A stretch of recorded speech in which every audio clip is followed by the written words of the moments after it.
Dr. John Seward arrives at Hillingham, his heart thumping with worry for Lucy Westenra. He tries again and again to get inside the silent house, a terrible fear growing that he might be too late.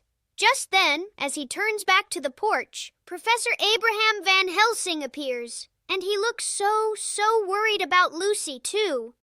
With a gasp of urgency, Dr. Seward and Professor Van Helsing, fearing the very worst, scrambled right into Hillingham through a kitchen window. And what did they find? 4 servant women, completely still, drugged with laudanum right there in the dining room. But there was no time to stop. Up, they rushed to Lucy's room, leaving the poor servants behind for now. Their only thought, their only hope, was for Lucy and her mother. Dr. Seward and Professor Van Helsing stepped into Lucy's room, only to find a truly terrible sight. Mrs. Westenra lay still and silent under a sheet, her face frozen in pure terror, and right beside her, poor Lucy Westenra was so pale and hurt, with 2 awful, ghastly wounds on her throat. But then, with a sudden, amazing burst of hope, Professor Van Helsing declared, "It's not yet too late." He quickly called for brandy, hoping to bring Lucy back. Wow! Dr. Seward quickly brings 3 of the drugged servant women back to their senses, sternly telling them to prepare a warm bath for Lucy. Carefully, they carry Lucy, still unconscious, to the bath and begin gently chafing her limbs. Then, a knock at the door announces a gentleman with a message from Arthur Holmwood. But Dr. Seward, completely engrossed in their desperate efforts, tells the maid to make him wait. Professor Van Helsing worked with incredible energy, fighting so hard to save Lucy's life. Dr. Seward could see how determined the professor was, even when Van Helsing felt so sad and worried about what would happen to Lucy. But then, amazing! Lucy's heart and lungs got just a little bit better, and everyone felt a burst of triumph. They carefully moved her to a different room, tucked her into bed, and then Professor Van Helsing gently tied a silk handkerchief around her throat. Professor Van Helsing and Dr. Seward quietly slipped into the shadowy dining room to talk about Lucy's urgent need for another blood transfusion. Suddenly, from the shadows, Quincy P. Morris emerged from the sofa. Arthur Holmwood's telegram had brought him there. His sudden appearance brought such a relief, and Van Helsing, seeing Quincy's courage, declared, "A brave man's blood is the best thing on this earth when a woman is in trouble." Brave Quincy Morris gives his own blood for Lucy in a really tough operation that leaves her in a deep sleep. While Dr. Seward helps Quincy, Van Helsing stays right by Lucy's side.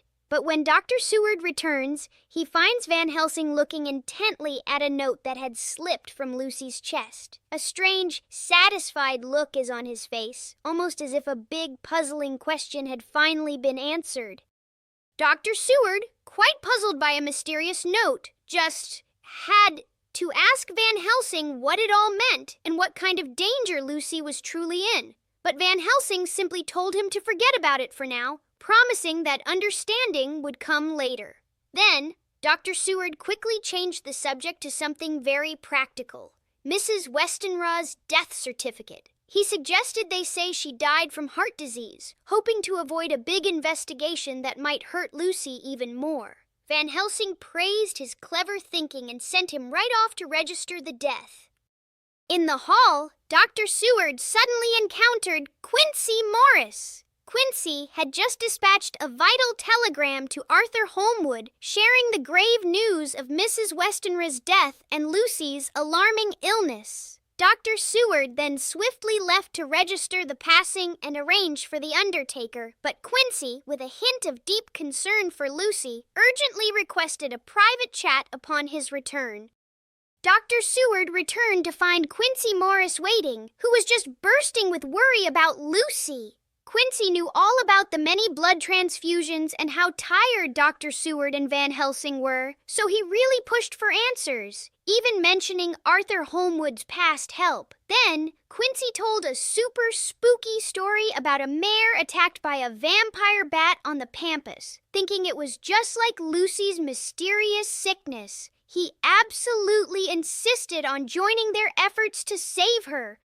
Lucy wakes up late in the afternoon, and her hand immediately flies to her chest. She pulls out that mysterious note Van Helsing had so carefully put back. Her eyes sparkle when she sees Dr. Seward and Van Helsing, but then a sudden shiver runs through her. She remembers her mother's death and begins to weep. Later, while dozing, she unconsciously tears the note right in two, a shocking action that even surprises Van Helsing. Mina Harker, simply bubbling with joy, wrote to Lucy Westenra. She shared the wonderful news of her reunion with Jonathan Harker and their amazing new life with Mr. Hawkins in Exeter. And listen to this. Mr. Hawkins, who had taken them in and made Jonathan his partner, declared he would leave them his entire fortune. Mina was so happy, yet a tiny worry lingered for Jonathan, who was still getting better from his illness. Dr. Patrick Hennessy had quite a story to tell Dr. John Seward about a sudden violent outburst from R.M. Renfield. It all started when Renfield began yelling mean things at a carrier, Jack Smollett, right from his window. Then, oh my goodness, he actually broke out and attacked Smollett and another carrier, Thomas Snelling, who were delivering big wooden boxes to the empty house next door. It took 3 strong men, including Dr. Hennessy and Attendant Hardy, to finally get Renfield under control as he shouted about fighting for his lord and master. What a shock! Mina Harker sends another letter to Lucy, but this time with truly devastating news. Mr. Hawkins has died so suddenly. Mina feels a deep, deep sadness, just like losing her own father. And Jonathan Harker is so very upset, not only from his grief, but also because he's now in charge of everything, Mr. Hawkins's fortune and his whole business. Mina bravely tries to stay strong for Jonathan, even though they must soon travel to London for the funeral. Dr. Seward steps in to watch over Lucy, who is fading fast. Van Helsing gently convinces a heartbroken Arthur Holmwood to rest, reminding him they'll all need their strength. Dr. Seward observes Lucy's worsening state, noticing the garlic around her neck and the unsettling look of her teeth. Suddenly, a huge bat thumps against the window. Dr. Seward then finds Lucy has torn away the garlic, only to clutch it close again when she wakes. Just then, Arthur arrives, and his presence, even for a moment, seems to lift Lucy's spirits. Lucy was getting sicker and sicker. Van Helsing leaned in close, removing the garlic in a little cloth, and poof!